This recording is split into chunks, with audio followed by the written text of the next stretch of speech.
Noticentro 1, CMI. Buenas noches, bienvenidos a las noticias. Los siguientes son los 3 hechos más importantes de hoy en Colombia. A una vendetta entre narcos atribuyeron las autoridades el asesinato de 6 personas en el barrio Las Flores de Barranquilla.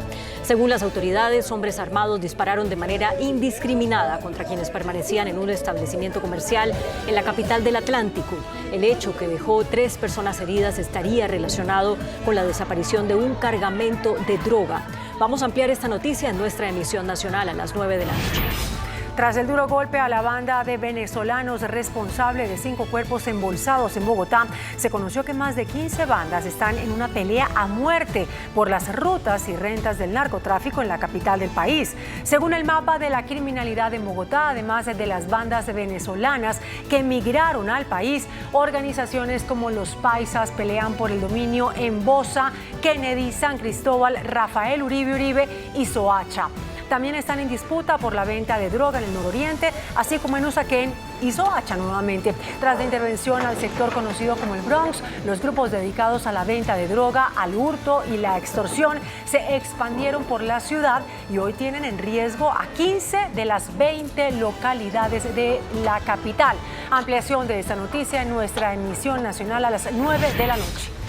El presupuesto general de la Nación para el 2023 fue reajustado en 14,3 billones de pesos, reveló hoy el presidente de la Comisión Tercera del Senado, Gustavo Bolívar. La decisión fue adoptada en una reunión que sostuvo el presidente Gustavo Petro con los congresistas de las comisiones económicas del Congreso, realizada en la Casa de Nariño. Con ese incremento, el presupuesto para el 2023 queda en 405,7 billones de pesos. Ampliaremos esta noticia en nuestra emisión nacional a las 9 de la noche. Las siguientes son las noticias más importantes del mundo hoy. El rey Carlos III se presenta por primera vez ante el Parlamento británico y dice que no puede evitar sentir el peso de la historia. Comienzan tributos en Escocia tras la muerte de la reina Isabel II. Sus hijos presiden la procesión que llevó su cuerpo a la Catedral de Edimburgo. El rey Carlos III no deberá pagar el impuesto a la herencia por el patrimonio privado de la reina Isabel, cercano a $750 millones. Tropas rusas huyen de fuerzas ucranianas en el este del país. Organización Internacional del Trabajo advierte que hay 50 millones de personas en el mundo en situación de esclavitud moderna. Secretaria del Tesoro advierte que Estados Unidos está en riesgo de recesión. Con Claudia Palacios y Margarita Ortega.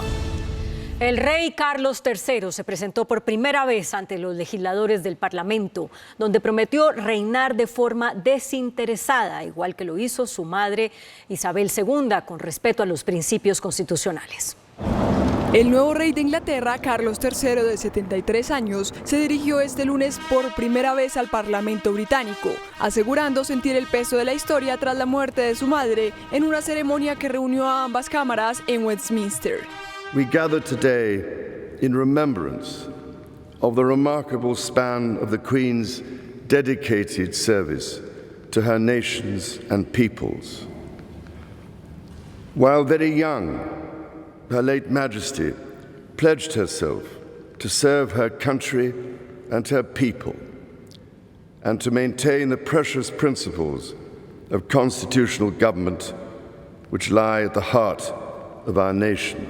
Carlos se comprometió a seguir ese ejemplo de deber desinteresado de su difunta madre. This vow she kept with unsurpassed devotion. She set an example of selfless duty, which, with God's help and your counsels, I am resolved faithfully to follow. Cientos de legisladores se agolparon en el Salón de Westminster de 1000 años de antigüedad para el servicio, porque los monarcas no pueden ingresar a la Cámara de los Comunes. Esa regla data del siglo XVII, cuando el rey Carlos I intentó entrar y arrestar a los legisladores. Con el traslado de su cuerpo a la Catedral de Edimburgo, comenzaron en Escocia los tributos a la reina Isabel II. Todos sus hijos, incluidos el rey Carlos III, encabezaron una procesión que terminó con una ceremonia religiosa. La reina será velada durante 24 horas ahí, en Escocia, y luego será trasladada a Londres, donde será sepultada el próximo lunes 19. El rey Carlos III llegó hasta Escocia para participar junto a sus 3 hermanos en la comitiva que acompañó al féretro de la reina Isabel II hasta la Catedral de St. Giles en Edimburgo. El rey caminó detrás del cuerpo en compañía de sus hermanos. La princesa Ana, el príncipe Eduardo y él vestían uniformes militares, pero el príncipe Andrés no, ya que fue despojado de sus títulos militares honorarios y fue destituido como miembro de la realeza por su amistad con el notorio delincuente sexual estadounidense Jeffrey Epstein. En la Catedral de St. Giles se llevó a cabo un servicio de acción de gracias en honor a la reina. Al evento asistieron la primera ministra de Gran Bretaña, Liz Truss, y la primera ministra de Escocia, Nicola Sturgeon. Durante la procesión de la monarca, la policía detuvo a un joven que lanzó gritos contra el príncipe Andrés. En las imágenes se puede escuchar al joven gritando: "Andrew, eres un viejo enfermo", cuando el duque de York iba caminando detrás del coche fúnebre de su madre. Horas antes de la vigilia, el rey Carlos III habló por primera vez como soberano británico ante el Parlamento Autónomo de Holyrood en Edimburgo, donde agradeció a los escoceses el verdadero afecto mostrado hacia su madre. La Catedral de St. Giles acogerá durante 24 horas los restos de la reina para que los escoceses puedan presentarle sus respetos. El rey Carlos III no tendrá que pagar el impuesto a la herencia por el patrimonio del ducado de Lancaster de la reina Isabel, cercano a 750 millones de dólares. Así lo asegura un artículo de Business Insider que señala que el nuevo monarca evitará pagar el impuesto del 40% por haber heredado las propiedades y demás bienes de la reina. Esto debido a una norma introducida por el gobierno del Reino Unido en 1993 para evitar que el patrimonio de la familia real quedara anulado en caso de que 2 monarcas fallecieran en un corto periodo de tiempo. El gobierno de Antigua y Barbuda planteó la realización de un referendo sobre el rol del rey Carlos III como jefe de Estado de ese país. La votación, que buscaría decidir si esta nación caribeña se convierte en una república presidencialista, se celebraría solo hasta dentro de 3 años y, según las autoridades de Antigua, no supone un acto de hostilidad en contra de la corona británica. Sin embargo, este es el primer país que busca separarse de la Commonwealth tras la muerte de la reina Isabel II. Las autoridades británicas prevén filas interminables de gente esperando poder acceder a la capilla ardiente de la reina Isabel II. Esto a partir de este miércoles, cuando se espera que la gente le rinda tributo a la reina noche y día en Westminster Hall. Desde ya hay miles de personas acampando para poder pasar delante del féretro de la difunta monarca. Quienes participen afrontarán unas medidas de seguridad similares a las de los aeropuertos y tendrán que obedecer reglas estrictas que incluyen no detenerse, llevar ropa apropiada, no tomar fotografías ni usar teléfonos celulares. Ucrania acelera su contraofensiva en el este del país, donde las tropas invasoras rusas siguen abandonando sus posiciones incluso hasta la frontera. El avance contundente y decisivo de las fuerzas ucranianas habría liberado más de 2.500 kilómetros de territorio ocupado por los rusos. Cuando se cumplen 200 días de guerra, Ucrania ha destruido más de 2.000 tanques, 4.500 vehículos blindados de combate, 250 aviones y 200 helicópteros rusos, según anunció el presidente Volodymyr Zelensky. En momentos en los que las fuerzas ucranianas han lanzado una exitosa contraofensiva relámpago en el este del país, donde las tropas de ocupación rusas se han desboronado en algunas áreas del frente e incluso han llegado a ser expulsadas hasta la frontera. El Ministerio de Defensa ruso llamó a esto un reagrupamiento de fuerzas, aunque confirmó que está retirando las fuerzas de 2 áreas de la región ucraniana de Yarkov, donde los soldados levantaron la bandera celeste y amarilla de Ucrania mientras pisoteaban la rusa, tras liberar la ciudad clave de Balaklia, mientras ahora avanzan y ya están a las puertas de las ciudades de Izium y Kupiansk, buscando privar a Rusia de la línea de suministro con destino a la región separatista del Donbass. La contraofensiva relámpago también ya permitió la liberación de 2.500 kilómetros de territorio ocupado y, según expertos, esta podría cambiar el rumbo de la guerra a su favor. El Instituto Estadounidense para el Estudio de la Guerra dijo en su evaluación más reciente de la campaña que las fuerzas ucranianas ya estaban a menos de 20 kilómetros del nodo logístico clave para Rusia, mientras ha provocado un éxodo de miles de prorrusos que colapsaron las rutas tratando de escapar hacia la frontera. Fue tan desesperada su huida que un tanque ruso que transportaba soldados sobre él a toda velocidad terminó chocando contra un árbol.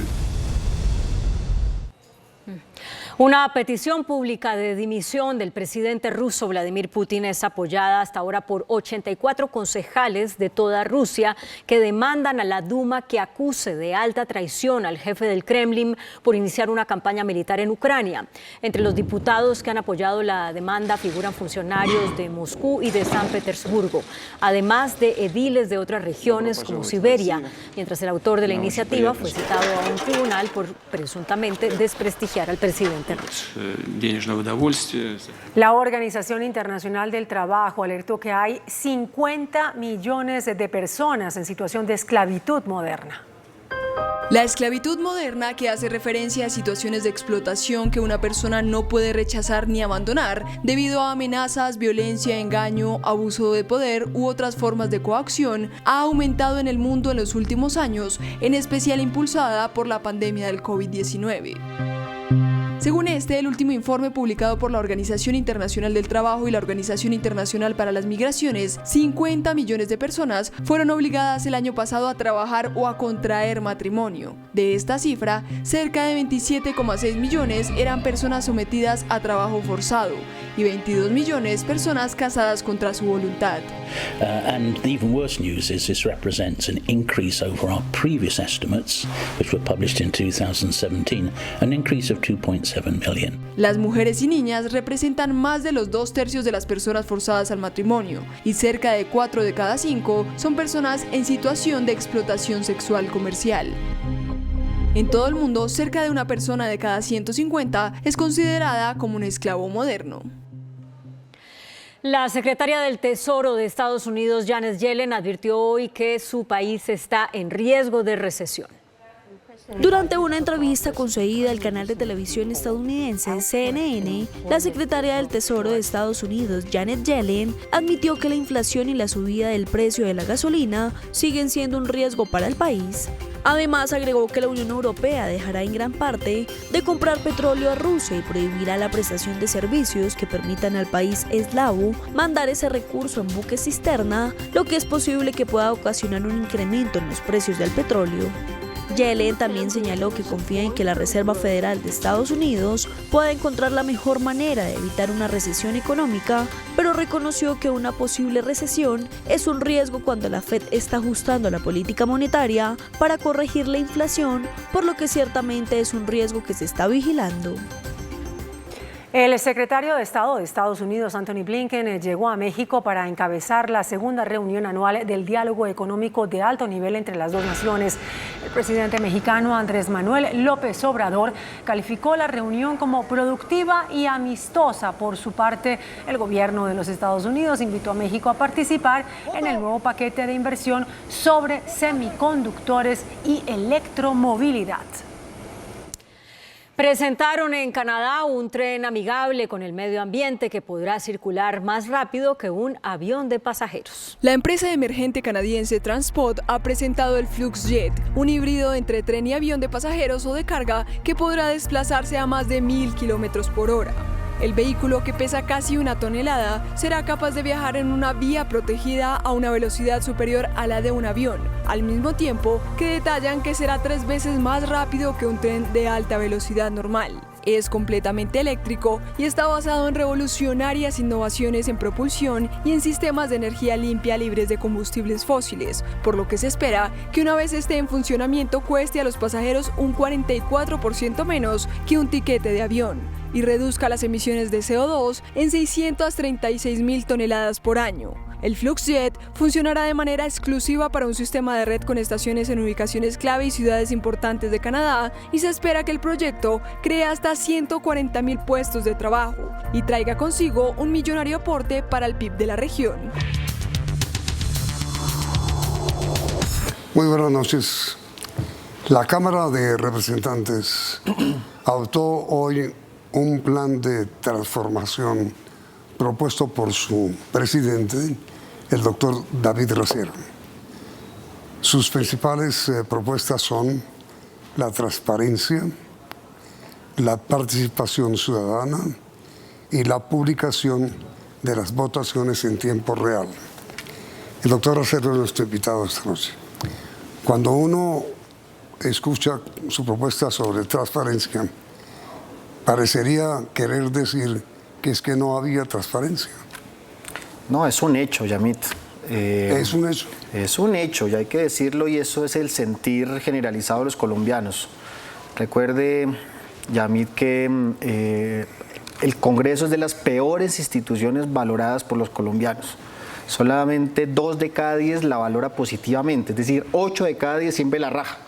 La última encuesta de cifras y conceptos daba al Congreso una valoración del 25% de favorabilidad, que ha sido el top, pero el histórico es entre 10 y 15%, y eso se obedece a unos imaginarios que se han construido en torno al Congreso, con justa razón en algunos casos, en torno a asimilar el Congreso como un espacio oscuro, no transparente, donde no se sabe qué se hace, donde se tiene la idea que el congresista no trabaja o que es un antro de corrupción. Ese es el imaginario generalizado, y realmente con justa razón por muchos casos que salen de tarde en tarde, semana a semana. Pero, perdón, a ver, con todo respeto, no estoy muy de acuerdo con usted.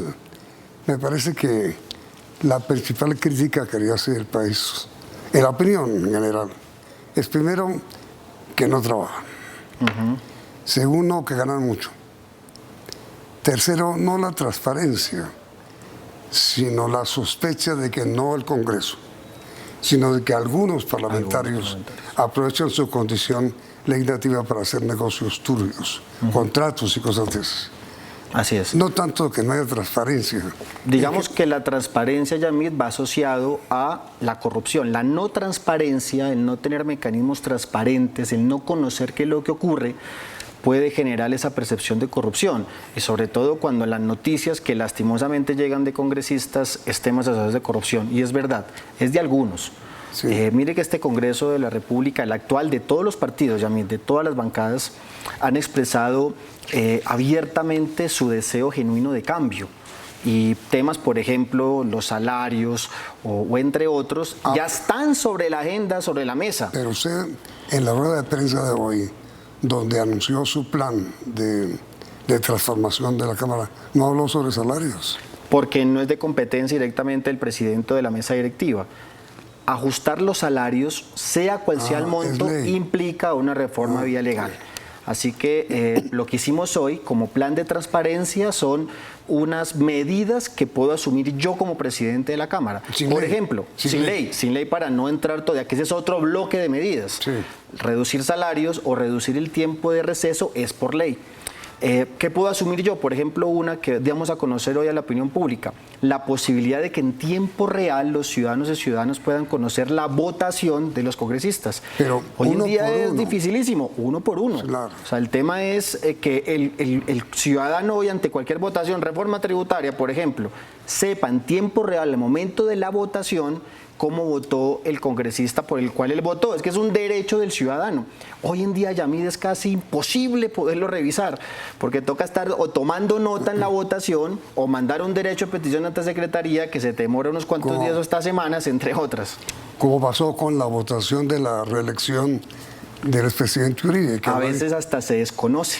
No, pues que nadie sabía por qué votó sabía, y cómo fue el enredo del empate y que uno se salió y que el otro cambió el voto. Así es. Entonces, hoy en día lo que estamos haciendo, adecuando la plataforma de la página web de la Cámara de Representantes, es que el ciudadano a los 5 minutos de la votación pueda ingresar y tendrá listado en orden alfabético de cada congresista si votó sí, si votó no, que es la única opción para votar, o si no votó, porque tal vez no estaba en el recinto. Pero lo cual supone, doctor David, que todas las votaciones, todas, sin excepción, van a ser transmitidas. Todas las votaciones ya son transmitidas y tenemos una plataforma pero a en veces YouTube. ustedes piden votación secreta. Así, pero lo que dice la ley, por ejemplo, la elección el Contralor, la que pasó hace 2 semanas, Sí. la ley determina que es una votación secreta, es decir, Sí. el congresista tenía derecho a que su votación no fuera pública, salvo que lo dijera abiertamente. Pero- Ese tipo de votación yo no puedo obligar a que el congresista lo haga público porque la ley lo ampara.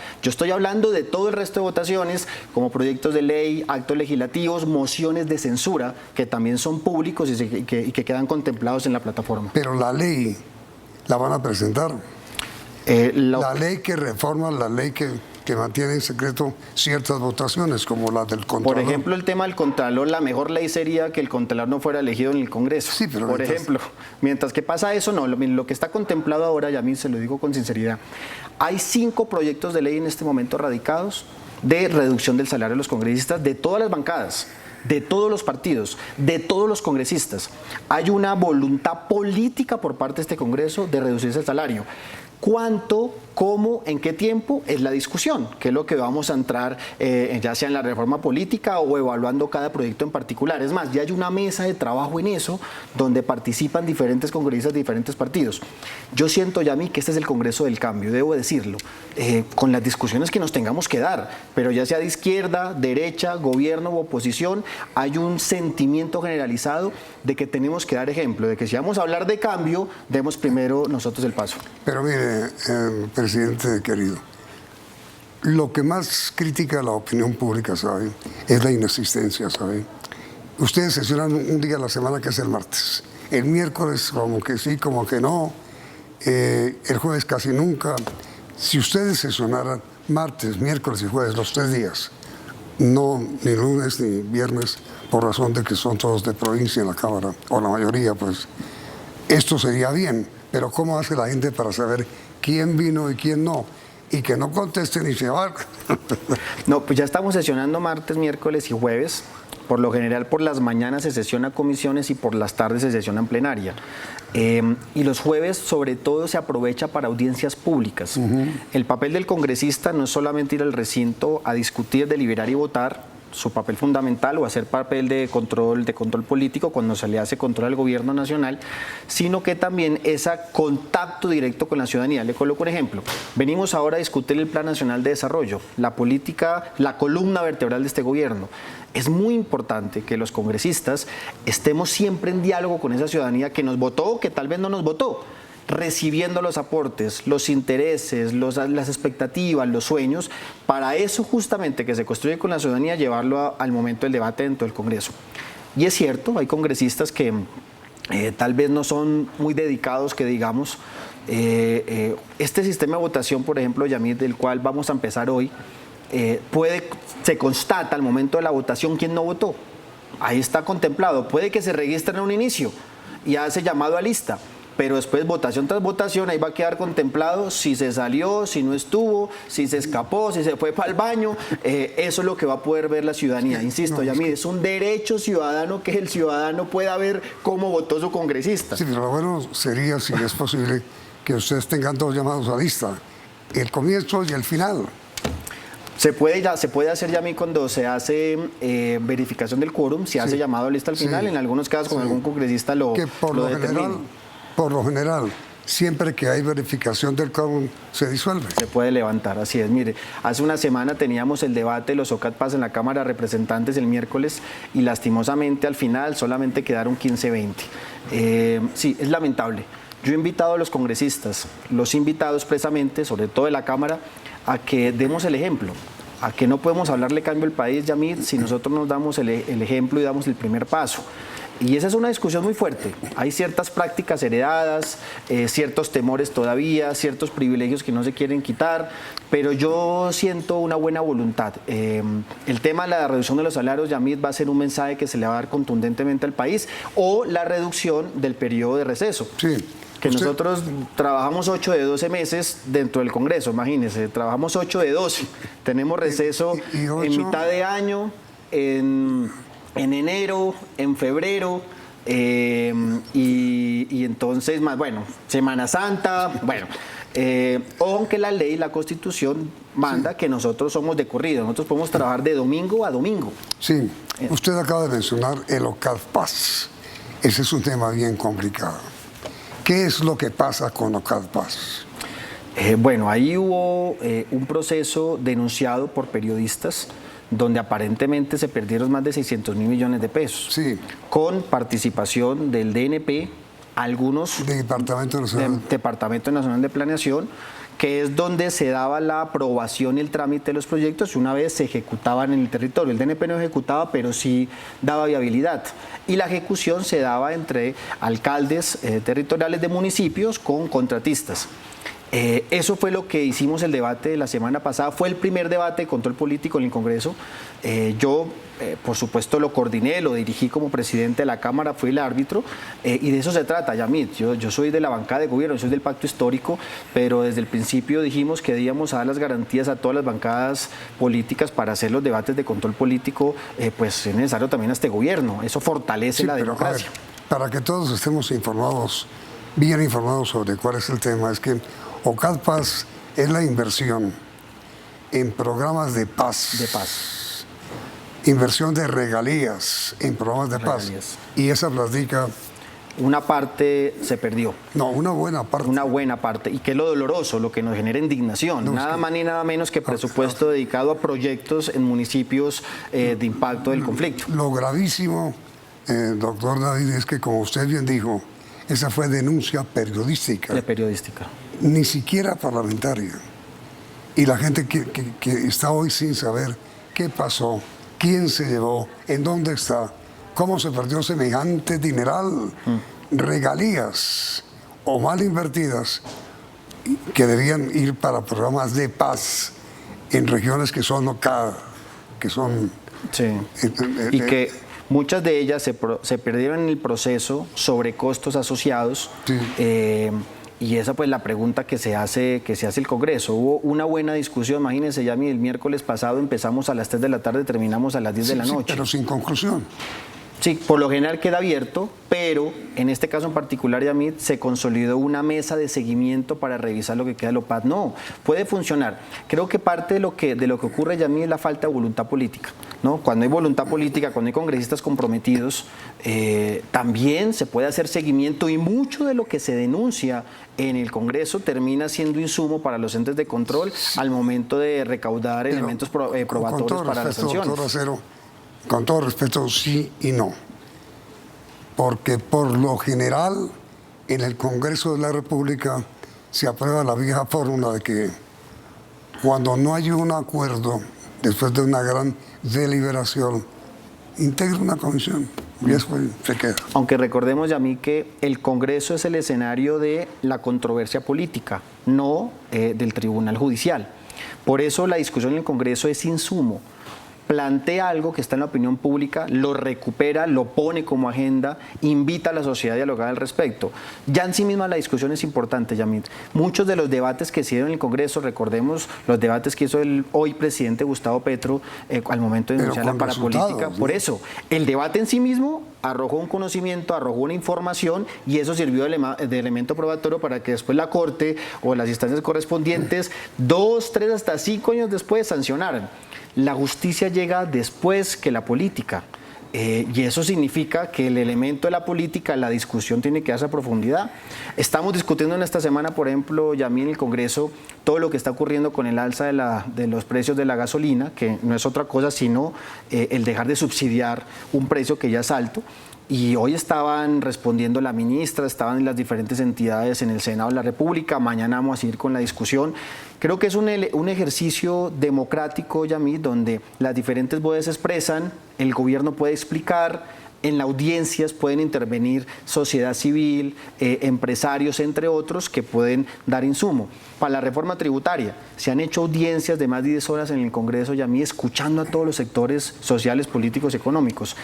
Si de esa manera trabajamos de manera juiciosa, Yamit. Yo creo que este Congreso va a recuperar legitimidad y confianza, que es lo que se trata.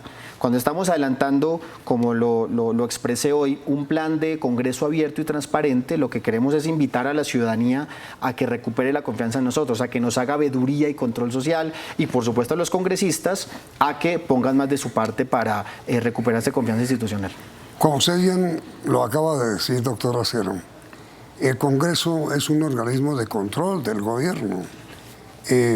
Bien hizo el Senado hoy en discutir el tema sobre el alza en la gasolina, que es la gran preocupación que tiene hoy el país. Y usted anuncia para mañana el debate en la Cámara. Usted, como miembro y dirigente importante del pacto histórico, que es el partido del gobierno, ¿qué piensa sobre el anuncio del presidente de que es indispensable aumentar el precio de la gasolina? Después de comerciales. ¿A usted qué le parece el anuncio hecho por el presidente sobre la posible alza en la gasolina, la inevitable alza? Sí, lo que ocurre, Yamí, es que es una papa caliente que nos llega del gobierno anterior. Nosotros no vinimos a mirar el retrovisor, eso es clarísimo. Y creo que el presidente Gustavo Petro ha sido muy prudente con ese tipo de comentarios hacia atrás. Pero lo que sí es cierto es que lo que tenemos de déficit en el Fondo de Estabilización y en general el déficit fiscal que tenemos de más de 80 billones en el país implica tomar decisiones como estas. Pero para eso es la reforma tributaria. Para eso reforma tributaria. Ahí va el punto. ¿Qué ocurre con la gasolina? Es algo que nos llegó sobremanera, es inmediato. ¿Cuál es la reflexión que hacemos desde el Congreso? Que ojalá esas decisiones que toca tomar sean compensadas con otro tipo de medidas. Se dice, el aumento de la gasolina va a impactar la canasta familiar porque va a presionar aumento de productos, de bienes, de mercancías. Bueno, por ejemplo, canasta familiar, ¿cómo en el mediano plazo, que eso lo contempla el plan de gobierno del presidente Gustavo Petro, hacemos una política agroindustrial que con mayor producción de bienes de consumo de la canasta familiar permita bajar, amortiguar el alza de los productos? Esas son medidas complementarias. O, por ejemplo, y termino con esto, Yamit, miren, no, pero le termino con este ejemplo. El presupuesto que dejó proyectado el presidente Duque para el otro año castigaba al gobierno nacional en una inversión de 10 billones de pesos, reducía la inversión. Y parte de eso eran los subsidios contemplados para apuestas tan importantes como Ingreso Solidario, también hija del gobierno saliente, pero no lo dejó financiada. Parte de lo que tenemos que hacer es, como en la política de ingresos y de gastos, ese tipo de subsidios se puede mantener para que los sectores populares y las clases medias puedan mantenerse. Pero otra cosa adicional, el consumo especialmente de gasolina, ya me tengo una imagen, justo estaba viendo en el debate que se está planteando, cómo las clases populares, los deciles más bajos, son los que menos consumen gasolina. El impacto sería en la cadena, y sobre todo en la cadena de valor. Pero insisto, con medidas complementarias como subsidios, entre otras, la idea es calmar esa presión que pueda tener sobre la canasta familiar, especialmente en los hogares populares y clases medias. Pero, a ver, mire, doctor Rodríguez, el petróleo ha alcanzado precios récords. Colombia es exportador de petróleo. Cuando a uno le dicen que Colombia es un productor de petróleo y que además refina con Barranca y refina con Reficar, uno se pregunta, ¿y para qué somos productores de petróleo si tenemos que importar gasolina o subir el precio interno? Sí. Primero, lo que se refina dentro del país no es suficiente para satisfacer la demanda interna. Segundo, los precios que se tasan con bolsa de valor a precios internacionales. Y por eso estamos al vaivén también de las fluctuaciones del dólar. Esa es la discusión que se está por dar. Sí. Pero una acotación, Yamid, algo de lo que ha surgido como iniciativa del Congreso que se le está proponiendo al gobierno nacional es que si hay que empezar a desmontar poco a poco ese subsidio, porque es un subsidio, el Fondo de Estabilización, que ojalá sea de manera progresiva, que no sea de un solo golpe. Sí, sí. Es más aún, yo voy un poco más allá, que se tengan criterios diferenciales. Por ejemplo, las zonas de frontera, ¿no? Que es una discusión que permita Pero ya el gobierno anunció que lo anunció en el marco de la reforma tributaria. Sí, sí. Lo anunció antes de esta discusión. Por ejemplo, entonces que se mantenga. Que se excluye. Porque evidentemente eso puede afectar a la competitividad, entre otras cosas, y el impacto regional puede ser peor. Entonces creo que de manera técnica, lo más técnica posible, tomar las mejores decisiones en un lapsus de tiempo considerable que permita a los hogares adecuarse a las nuevas dinámicas de consumo, mientras que se van haciendo, insisto, medidas complementarias. Es que con una inflación superior al 10% mensual que tenemos hoy, quién sabe cómo va a ser la inflación mañana en Estados Unidos, que seguramente va a disparar todo otra vez. Con una inflación así, aumentar notablemente los precios de la gasolina, eso va a disparar totalmente los precios de la canasta y de todos los artículos. Creo que esas son medidas que tienen que asumirse con toda la responsabilidad, y sé que el gobierno nacional está planteando las medidas complementarias, insisto, pero déjeme decirle algo, Yamit, el escenario macroeconómico no es muy favorable, sobre todo por las turbulencias internacionales. La proyección que se había hecho antes de que el próximo año creciéramos a un ritmo del 4.5%, no, hoy por hoy ya no es posible. Yo escuchaba justamente al Ministerio de Hacienda hablando que en la mejor expectativa el otro año podríamos estar subiendo a 2.3, 2.5. La reforma tributaria es un instrumento justamente de esa coordinación social que permite, sin afectar el bolsillo de las clases medias y los sectores populares, apelar a aquellos de rentas más altas para soportar una situación de complejidad económica. Por eso es que la reforma tributaria la hemos llamado también un gran pacto, es un gran pacto social. Para mí, tan importante igual hoy por hoy que el Plan Nacional de Desarrollo. Son dos caras de la misma moneda. Y creo que esa reforma tributaria se está adelantando adecuadamente, Yami, claro, con todas las discusiones, con contrapropuestas, con observaciones, pero seguimos insistiendo, en eso lo respaldo como bancada de gobierno, de que es posible hacer este gran pacto social. Y dentro de los planes que usted anunció hoy, ¿en qué consiste lo que usted llamó participación ciudadana? No, gracias, Yami. Aparte de la transparencia, queremos motivar que el Congreso también sea protagónico en esas grandes discusiones y no solamente esperar a que el Gobierno Nacional radique. El Plan Nacional de Desarrollo, el Gobierno Nacional tiene tiempo hasta febrero del otro año para radicarlo al Congreso, la propuesta base. Pues bien, queremos desde ya empezar a participar de esa conversación. ¿Y cómo? Abriendo espacios de participación ciudadana, siguiendo lo que el mismo presidente Gustavo Petro nos ha dicho del gran diálogo nacional, gran diálogo regional incidente, que donde la ciudadanía participe, pues obviamente no todo, se tiene que priorizar, se tiene que hablar de manera colectiva, puede quedar contemplado para hacer insumo el Plan Nacional de Desarrollo. En eso consiste también nuestra propuesta de participación ciudadana. Crear iniciativas ciudadanas. Así es, canalizar las expectativas. Pero ¿cómo se hace eso? Es que, por ejemplo, los representantes a la Cámara de todos los partidos tienen unos grandes liderazgos en cada región, en cada departamento. Sí. Ya lo hacen, es que ya lo están haciendo. Pero ¿cómo es el plan de iniciativas ciudadanas? Iniciativas ciudadanas son las varias metodologías, o con audiencias públicas en los territorios, que ya se hace con participación ciudadana, canales de participación virtual, utilizando hoy las nuevas tecnologías, participación directa al ciudadano en el Congreso, apertura, puertas abiertas, es lo que se llama Congreso Abierto, que es el paralelo a lo que se conoce internacionalmente como gobierno abierto. Mejor dicho, el hambre, la mojana, el canal del dique, el narcotráfico, las matanzas, que son los temas del día hoy en Colombia, al Congreso, para que se legisle y se pueda buscar alguna solución a tanto problema. Sí, y en parte ya se hace, las 7 comisiones constitucionales que manejan todos los temas asumen de manera responsable ese trabajo. No solamente ahora, yo llevo 4 años y desde la posición hace 4 años hoy de gobierno, yo puedo dar fe de ese trabajo que se hace en las diferentes comisiones en todas las aristas. Cuando hablo de participación en el marco del Plan Nacional de Desarrollo, es a partir de unas ideas iniciales que nos da el Gobierno Nacional, que fue la propuesta de gobierno por el cual se ganaron las elecciones, y sobre eso tejer. Por ejemplo, si el presidente nos está hablando de paz total, bueno, ¿qué significa eso, la paz total en algunos territorios? ¿Qué significa la paz total con ciertas comunidades? Tal vez la paz total para el de La Guajira es diferente para el del Amazonas, ¿cierto? Esa perspectiva territorial y regional es la que queremos contemplar nosotros. Tenemos cómo, porque la Cámara de Representantes realmente es el lugar donde más se tramita la expectativa departamental y regional.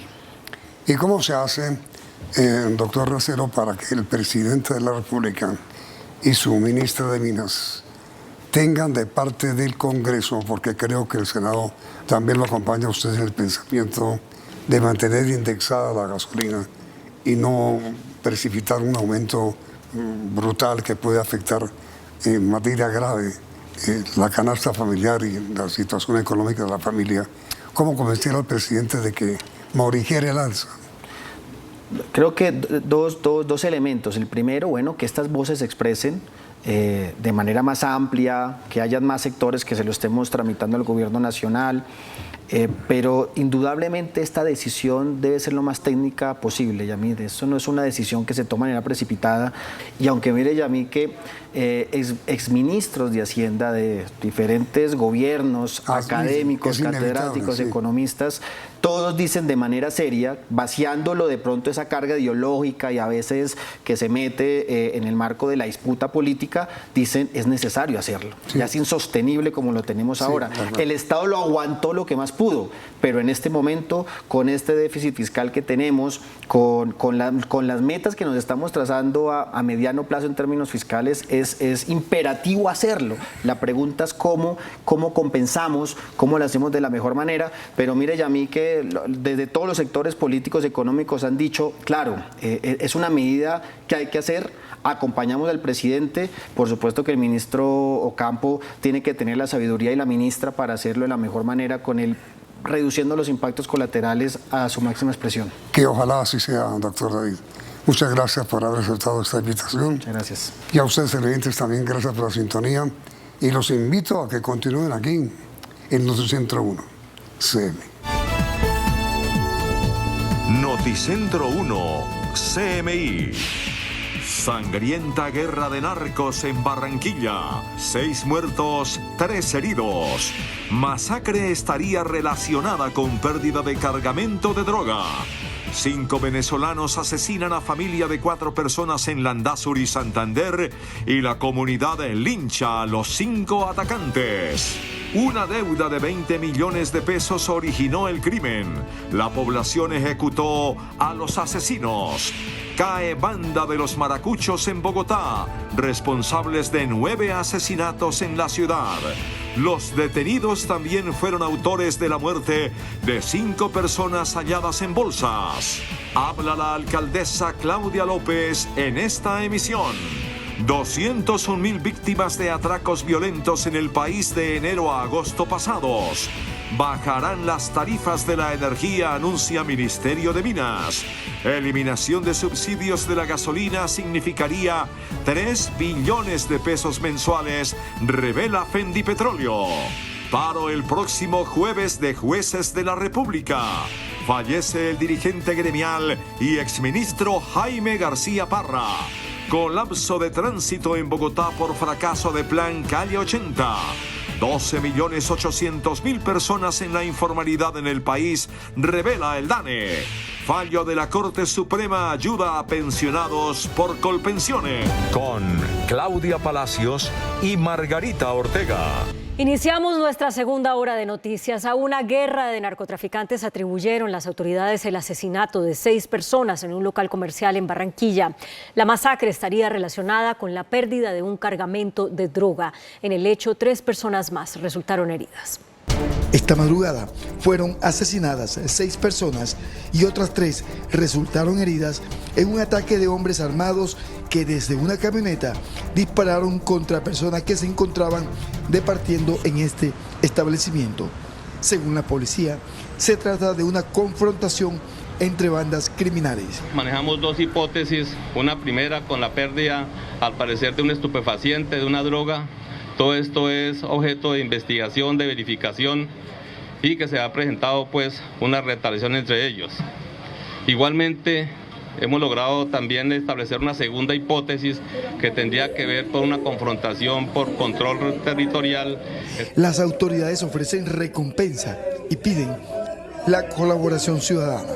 La Policía Nacional y la Alcaldía de Barranquilla estamos ofreciendo una recompensa hasta por 100 millones de pesos a las personas que nos suministren información, que nos ayuden a dar claridad, que nos ayuden a llegar a estos delincuentes. Uno de los fallecidos o de los asesinados que tiene relación con una banda delincuencial tenía ya casa por cárcel en la ciudad de Barranquilla.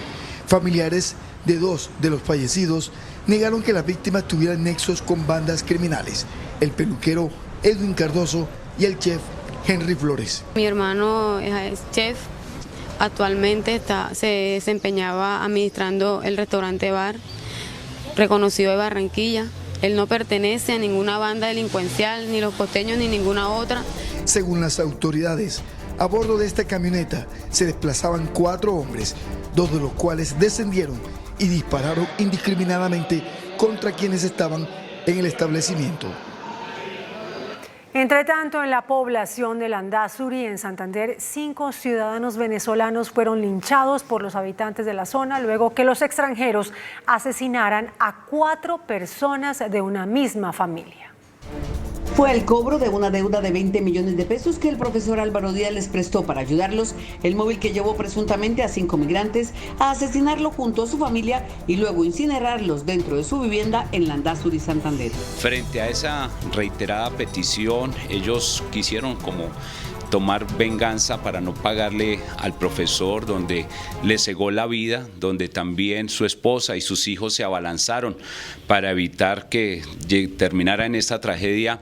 Ellos prácticamente con las armas cortopunzantes que tenían, pues cegaron y asesinaron a los 4 miembros de la familia. CNI tuvo acceso a estos audios donde se evidencia cómo la comunidad enardecida coordinó la búsqueda y el ajusticiamiento de los presuntos responsables. Buenos días. Lamentando la situación que se ha presentado, pero necesitamos que por favor las personas que estén por la vía Plan de Armas, alguien que nos pueda comentar, hoy en Buenos Aires, hacia dónde se dirigen los sospechosos, los del crimen, hacia dónde se dirigen, de pronto hayan tomado ruta hacia Betania o hacia Miralindo. Por favor, si alguien tiene conocimiento, nos dé pistas, nos ayuden. Ya Miralindo está alertado, Miralindo está muy bien en alerta, Miralindo ya está la comunidad alerta, ya está alerta San Ignacio, está alerta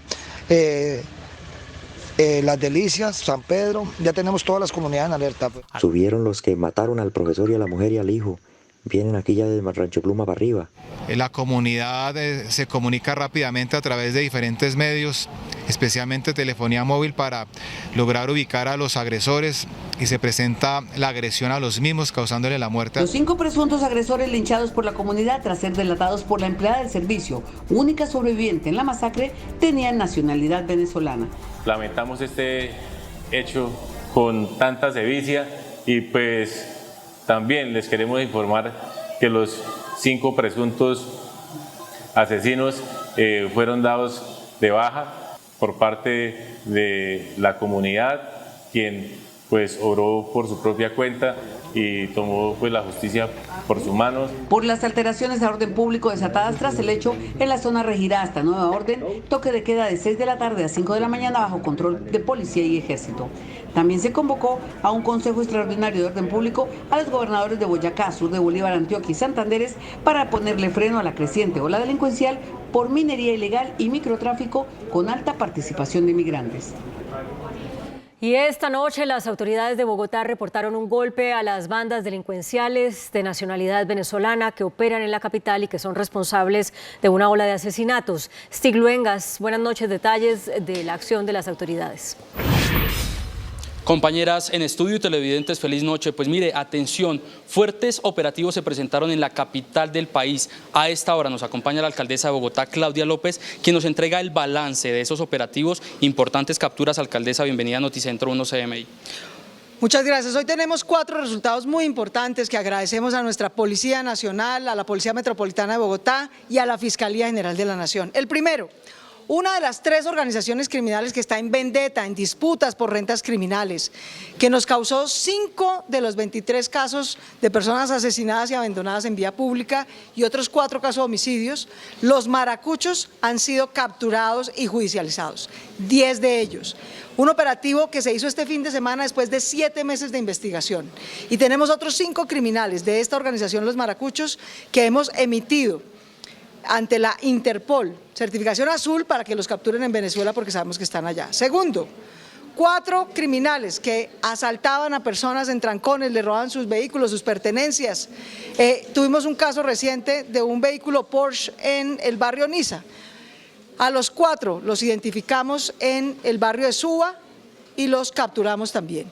En conclusión, 10 capturas de esta banda, los maracuchos, responsables de cuántos asesinatos en la capital, alcaldesa. En el transcurso del año, esta banda, los maracuchos, fue responsable de 9 homicidios que están siendo esclarecidos, 5 de personas asesinadas en vendetas entre estos criminales que abandonaron en vía pública y otros 4 casos de sicariato que estaban atormentando especialmente al barrio Santa Fe, la localidad de Los Mártires y la localidad de Teusaquillo. Muchas gracias, alcaldesa. En este momento se encuentra también el brigadier general Carlos Triana, comandante de la Policía de Bogotá, y el secretario de Seguridad, Aníbal Fernández de Soto. Ellos estuvieron durante la tarde adelantando un consejo de seguridad extraordinario aquí en la Policía Metropolitana de Bogotá. Con esta información me despido. Desde el centro de la capital informó Stig Luengas para Noticentro 1 CMI.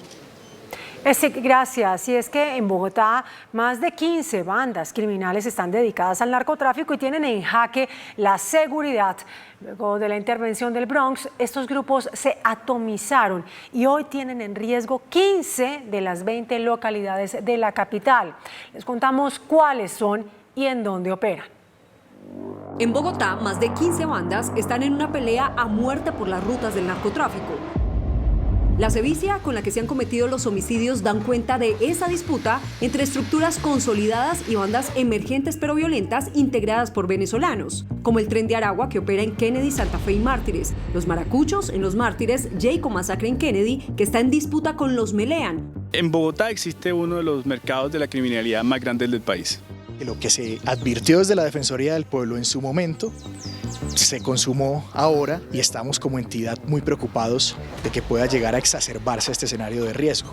Pero el mapa criminal en la capital es mucho más grande. Además de estas bandas, las tradicionales siguen pisando fuerte. Los paisas siguen defendiendo su territorio en Bosa, Kennedy, San Cristóbal, Rafael Uribe y Soacha. Y están en disputa con los pascuales por la venta de droga en el nororiente de la ciudad y con los boyacos que están en Usaquén y Soacha. Otras bandas que tienen en jaque la seguridad en Bogotá son San Andresito de la 38, que opera en Los Mártires, que subcontrata a los Rolex que delinquen en Chapinero. Los orientales operan en Suba y Usaquén, los de Camilo en Kennedy, Bosa, Tunjuelito y Soacha, el Frente de Guerra Urbano del ELN en Ciudad Bolívar, Usme, San Cristóbal y las células urbanas del Clan del Golfo en Usme, Bosa y Kennedy. Unas grandes estructuras que ahora subcontratan o hay un outsourcing criminal con distintas células que conocen bien los barrios, que conocen bien la gente y que conocen bien las localidades. Suelen tener un control muy fuerte de economías ilícitas que van desde la comercialización ilegal de armas, la trata de personas, el hurto. Después de la intervención del Bronx, los grupos dedicados a la venta de droga, al hurto y a la extorsión se expandieron por la ciudad y hoy tienen en riesgo a 15 de las 20 localidades. La policía y la Secretaría de Seguridad de Bogotá revelaron que son 9 las bandas criminales más poderosas que operan en la capital del país. Se dedican al delito de homicidio, al sicariato y al hurto agravado. Las autoridades en Bogotá confirmaron que han identificado poderosas y sanguinarias bandas criminales dedicadas al homicidio y también al hurto. Empezamos a hacer una revisión muy detallada de los grupos de delincuencia en Bogotá y hemos llegado desde ese momento a más o menos 9 estructuras de crimen que buscan controlar rentas de narcotráfico. Preocupa la instrumentalización de menores de edad convertidos en sicarios desde muy pronta edad.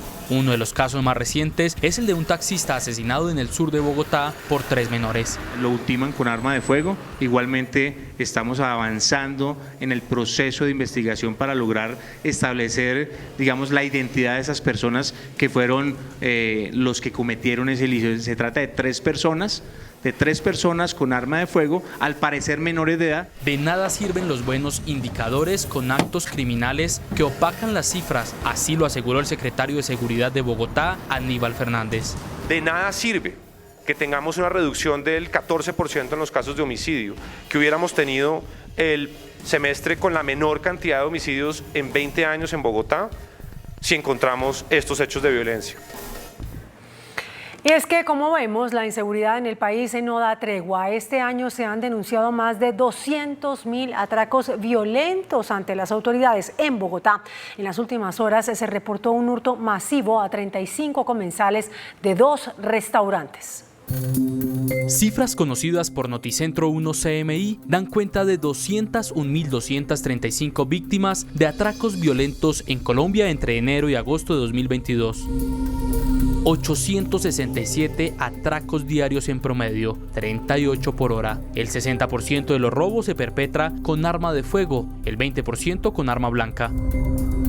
El aumento respecto al año anterior es del 17%. Uno de los asaltos cometidos recientemente es este, donde ladrones ingresaron con pistolas a 2 restaurantes. Se llevaron las pertenencias de 35 comensales, así lo relatan las víctimas. Entraron 5 personas armadas, robaron los clientes y luego se fueron para el restaurante de al lado que se llama Sui y terminaron de robar a todo el mundo. Allá sí estaba lleno, estaba repleto el restaurante y lo robaron. Y atracaron a las personas que estaban departiendo acá en el restaurante. Los despojaron de joyas, dinero, celulares, computadores. El robo se perpetró en el barrio La Soledad en Teusaquillo, a solo 2 cuadras de un CAI. Entre 5 a 7 personas y un vehículo que se da a la huida, el cual fue estacionado a unas cuadras, a una cuadra aquí cerca del sitio de los hechos. La ministra de Minas, Irene Vélez, dio plazo hasta el viernes a los operadores del sector eléctrico para llegar con el gobierno a un pacto por la justicia tarifaria y bajar los precios de la energía domiciliaria. La decisión del gobierno del presidente Petro es bajar las tarifas de energía. Este anuncio lo hizo la ministra de Minas, Irene Vélez, durante su primer debate de control político que atendió en la Comisión Quinta del Senado de la República y que fue citado por todas las bancadas, atendiendo los reclamos de los habitantes de la costa norte. Hemos dado hasta el viernes de esta semana para que podamos todos llegar a un acuerdo y ver cómo entre todos logramos así incidir de manera inmediata en la reducción de la tarifa. La viceministra de Minas, Belixa Ruiz, explicó que la decisión del gobierno es rebajar las tarifas, pero que esa rebaja no se reflejará inmediatamente en la factura de la energía. Eso debe ser entendido no porque nos falte voluntad política, sino porque así son los procedimientos en la fórmula tarifaria y en su modificación. Cualquier cosa que decidamos hoy se verá en 2 meses. Durante el debate, los senadores citantes fueron muy críticos de los generadores, acusándolos de incrementar hasta en un 50% las tarifas de energía. Ustedes no pueden seguir creyendo que porque tienen un monopolio pueden atropellar. Se quedaron con 11 billones de pesos de utilidades. Los generadores no quieren a nuestro país. Tenemos la disposición de sentarnos, tenemos la disposición de discutir con ustedes, de llegar a acuerdos, pero que se abra el abanico y que puedan entrar otros actores a prestar el servicio, a producir energía. La ministra de Minas volverá mañana a la plenaria del Senado para responder ante los 106 senadores por el mismo problema del incremento de las tarifas de energía. Las empresas generadoras de energía advirtieron que si el gobierno y el Congreso toman medidas antitécnicas o coyunturales, ponen en peligro la generación eléctrica del país. Así lo dijo la presidenta del gremio, Natalia Gutiérrez. Expresando la buena voluntad que tienen las compañías productoras de energía del país para llegar a acuerdos con el gobierno que permitan rebajar los costos del servicio de electricidad para más de 16 millones de hogares en el país, la presidenta del gremio, Natalia Gutiérrez, hizo sin embargo la siguiente observación. Cambios antitécnicos, legislativos, impuestos, todas estas medidas pueden no solo poner en peligro la prestación del servicio, sino el equilibrio económico de las empresas, ¿sí? Y finalmente no se van a ver en el usuario final, que es lo que todos queremos. Aseguró que las empresas generadoras van a atender el plazo del viernes que fijó la ministra de Minas para lograr el pacto por la justicia tarifaria. Desde la generación estamos dando la primera señal para poder trabajar en beneficio de las facturas de energía. El resultado final dependerá de la mesa que instaló la ministra.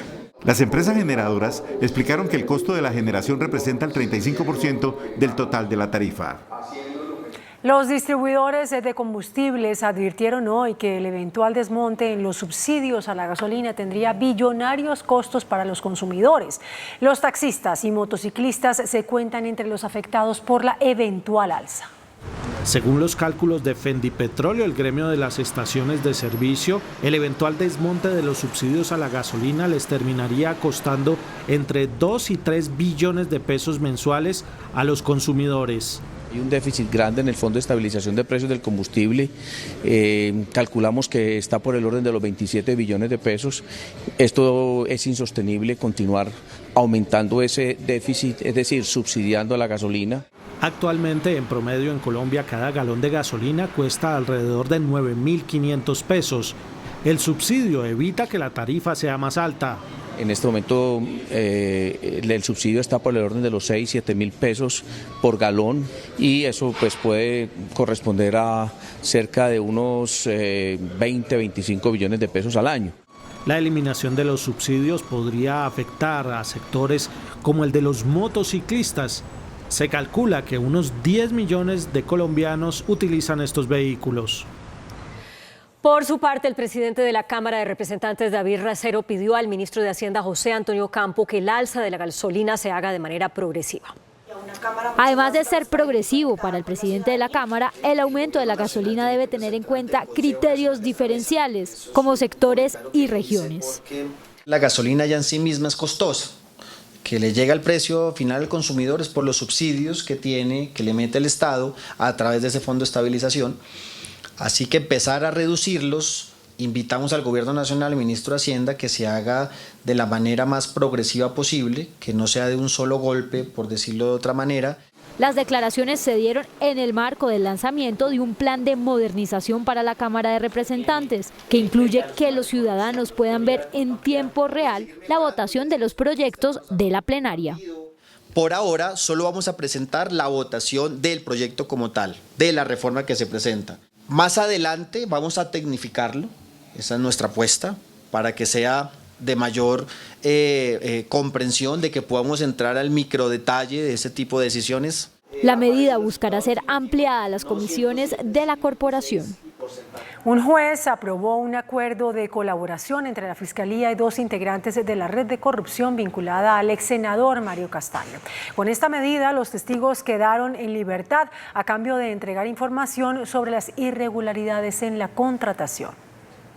Lorena Cañón confesó su participación en actos de corrupción y decidió colaborar con la Fiscalía para entregar información sobre irregularidades en 3 ministerios y en 22 alcaldías, especialmente en los departamentos de Boyacá, Caldas, Valle del Cauca y Tolima. Como parte de la negociación, la lobista del ex senador Mario Castaño quedó libre luego de que un juez avalara un principio de oportunidad con el que se convertirá en testigo, como lo reveló este noticiero en agosto, que dio a conocer los interrogatorios que rindió la mujer ante las autoridades. Según la Fiscalía, Cañón tenía un rol en la organización de corrupción de Castaño y era la relacionista pública en ministerios y alcaldías para lograr millonarios contratos. El contratista Santiago Castaño también será testigo de la Fiscalía en el entramado en el que se investigan contratos por más de 112.000 millones de pesos. La Fiscalía y la Procuraduría le pidieron a un juez que envíe a la cárcel al coronel Benjamín Núñez, vinculado al homicidio de 3 civiles en Sucre. El oficial anunció que buscará un acuerdo con la Fiscalía.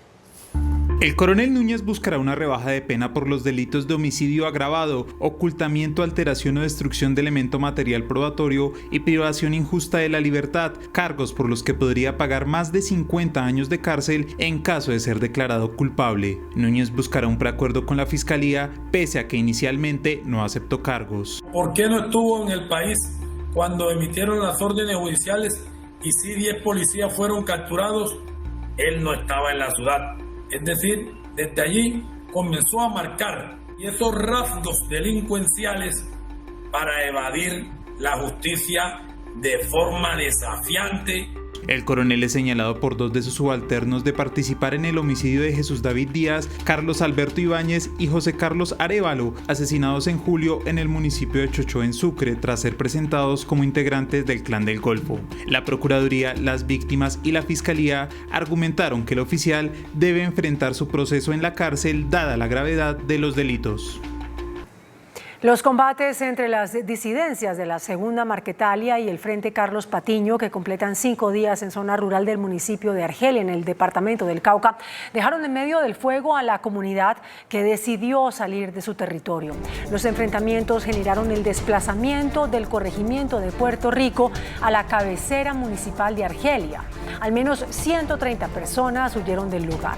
Este es el 9º desplazamiento en ese municipio por cuenta de la pelea territorial entre grupos armados ilegales.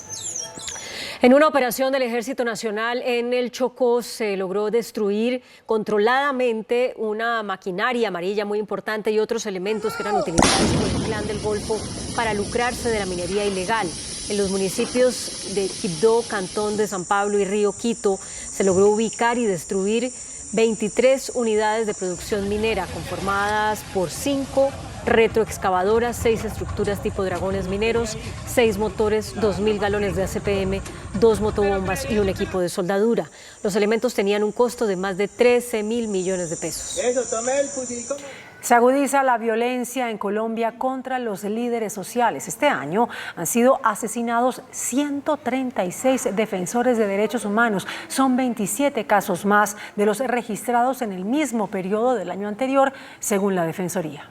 Los líderes sociales son prueba fehaciente de que líder amenazado, líder que es perseguido, líder que intentan callar y que finalmente terminan matando. Una de las tantas crudas realidades que se vive en Colombia, 17 líderes asesinados cada mes en promedio. En lo que va corrido del año 2022, es decir, en los 8 meses que llevamos de enero al 31 de agosto, han asesinado 136 líderes, lideresas sociales y personas defensoras de derechos humanos en todo el territorio nacional. El incremento en los asesinatos este año ha despertado nuevamente una preocupación internacional. No es la primera vez que la comunidad internacional alza la voz sobre el asesinato de líderes sociales en Colombia, pero lo que hemos visto es que no solo matan más y más seguido, sino que el gobierno nacional no logra protegerlos. En relación con el mismo periodo del año inmediatamente anterior, hay 27 casos más, de manera de que es preocupante el incremento que ha habido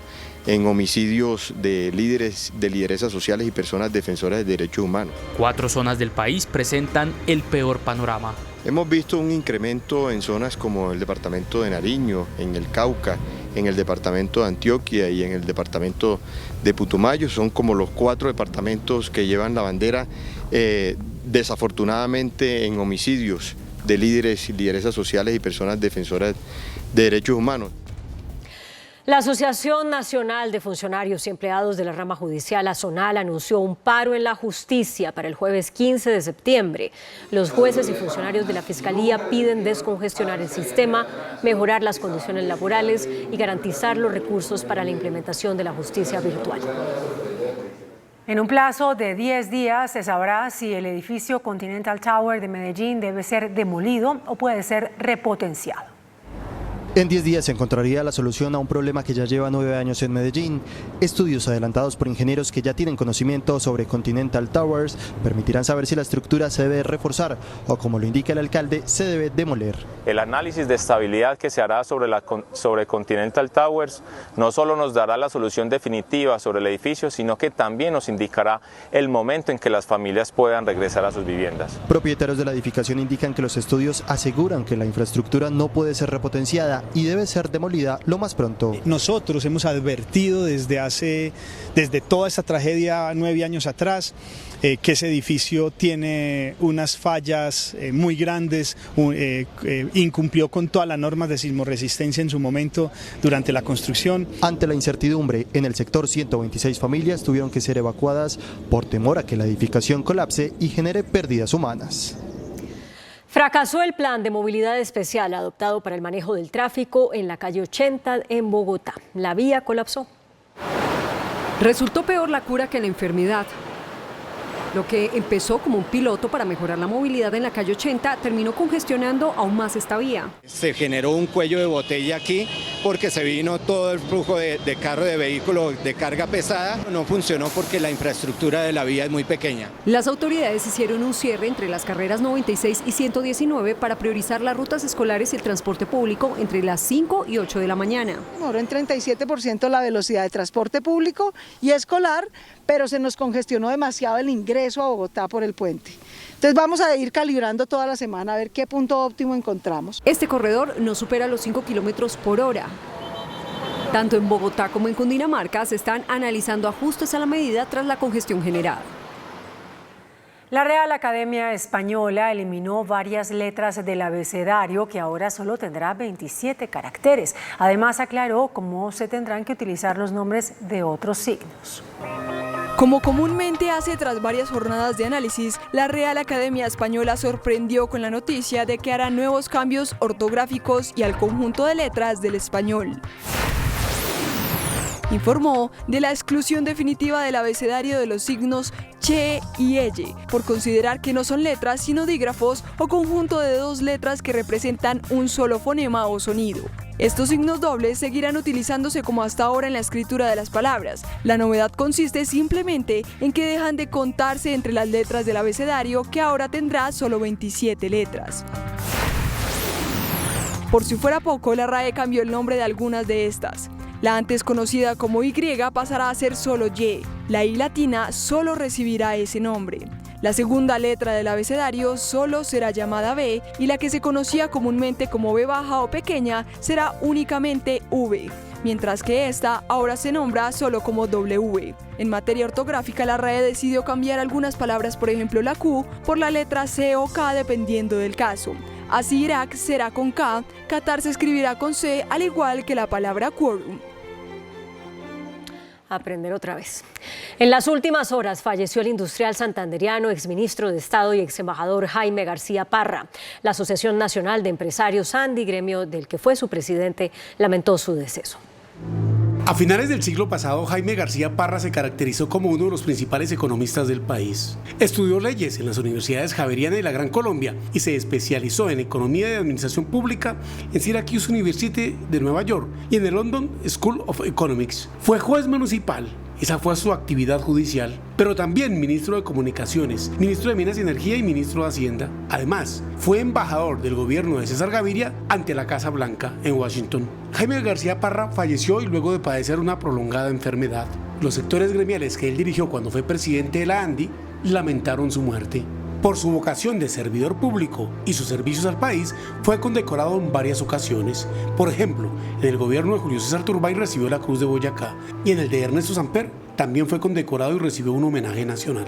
Los británicos comenzaron a despedirse de la reina Isabel II en Edimburgo. Una exitosa contraofensiva relámpago de Ucrania dio giro a la guerra. Al menos 50 millones de personas en el mundo se encuentran en situación de esclavitud moderna.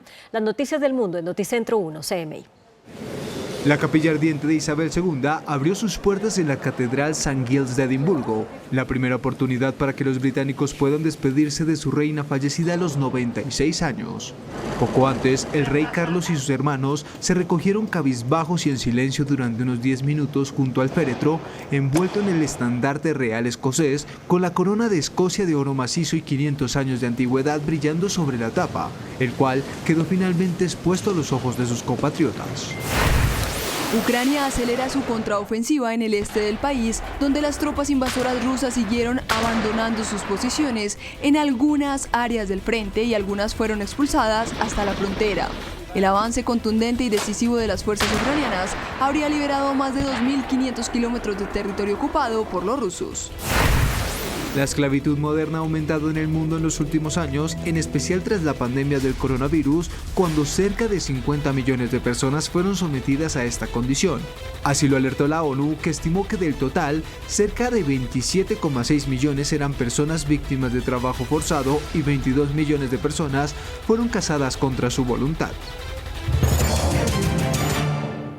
Gobierno y Congreso lograron un acuerdo para aumentar el presupuesto para 2023 en 14.1 billones de pesos, con lo cual el monto total del presupuesto del próximo año se fija en 405.5 billones de pesos. El presupuesto general de la Nación para 2023, radicado por el gobierno Duque, fue de 391,4 billones de pesos. Sin embargo, hoy en reunión del presidente Gustavo Petro, su equipo económico y congresistas de las comisiones económicas del Congreso de la República, terceras y cuartas, fue autorizado un incremento de 14,3 billones de pesos.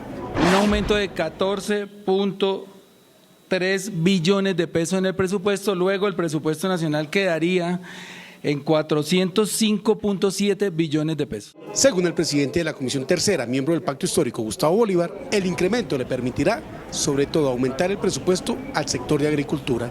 La agricultura estaba en 2 billones 60 mil millones y pasa a 4 billones 60 mil millones de pesos, es decir, un salto del 100% en la inversión de agricultura. El congresista explica de dónde van a salir esos 14,3 billones de pesos de más. Van a salir de un sobrerecaudo que hay en la DIAN. Se van a eliminar las nóminas paralelas y eso va a significar como un aumento del 3.5 billones de pesos también y a otros y unos gastos que no se han hecho en algunas entidades que se van a recuperar, digamos que no se alcanzan a ejecutar, entonces se van a recoger de ahí. La semana entrante debe estar lista la ponencia del Presupuesto General de la Nación para que inicie su trámite en el Congreso de la República. El 58,1% de los trabajadores en Colombia son informales. Las ciudades de la costa caribe presentan las mayores tasas de informalidad, según el DANE.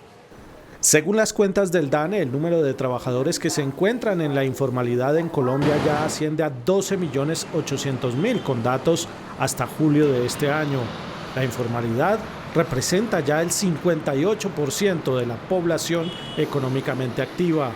La ministra de Trabajo plantea una gran concertación con todos los sectores para bajar estas cifras y mejorar las condiciones laborales de los colombianos. Para que efectivamente la transformación y los cambios en el mundo del trabajo cuenten con la participación de todos los colombianos y colombianas y en especial de los trabajadores y trabajadoras. Por ciudades, Sincelejo, Valledupar, Quibdó, Cúcuta, Riohacha y Santa Marta tienen las más altas tasas de informalidad, mientras que Medellín, Bogotá y Manizales registran los menores porcentajes. Hoy el DANE informó también que la tasa de desempleo de jóvenes entre los 15 y los 28 años en el mes de julio alcanzó el 18%. Juan Armando Rojas, Noticentro 1 CMI. El gobierno nacional comprará fertilizantes en el extranjero para abaratar el costo de los alimentos, según anunció el presidente Gustavo Petro. Por medio de su cuenta de Twitter, el jefe de Estado dijo que mientras resolvemos la recuperación de monómeros, el gobierno comprará fertilizantes en el exterior y los subsidiará.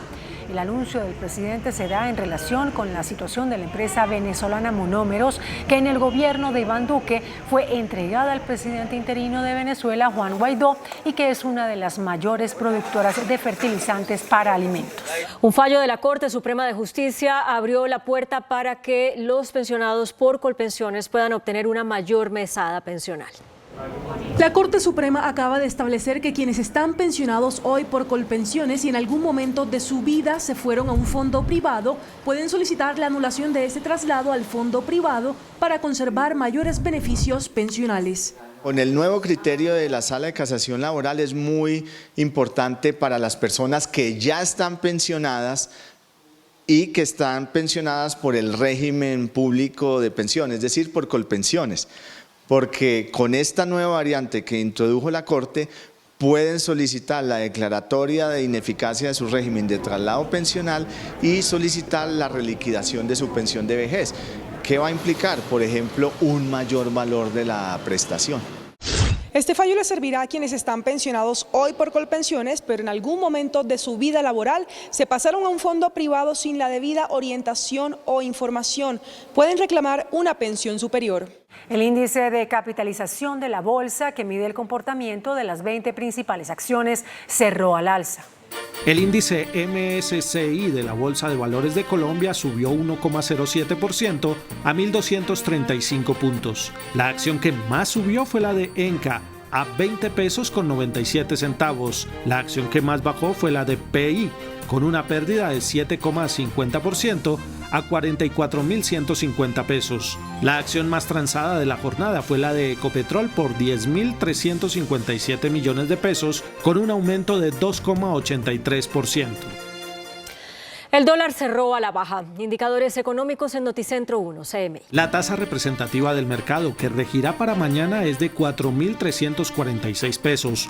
Los profesionales del cambio compran la divisa a 4.180 pesos y la venden a 4.270 pesos. Un euro cuesta a 4.415 pesos. La libra de café en Nueva York se cotizó en $2.27. El azúcar se transó a 18,38 centavos de dólar por libra. El barril de petróleo WTI se cotizó en $88.04 centavos. La referencia Brent se cotizó a $94.25. Una acción de Ecopetrol cuesta 2.398 pesos.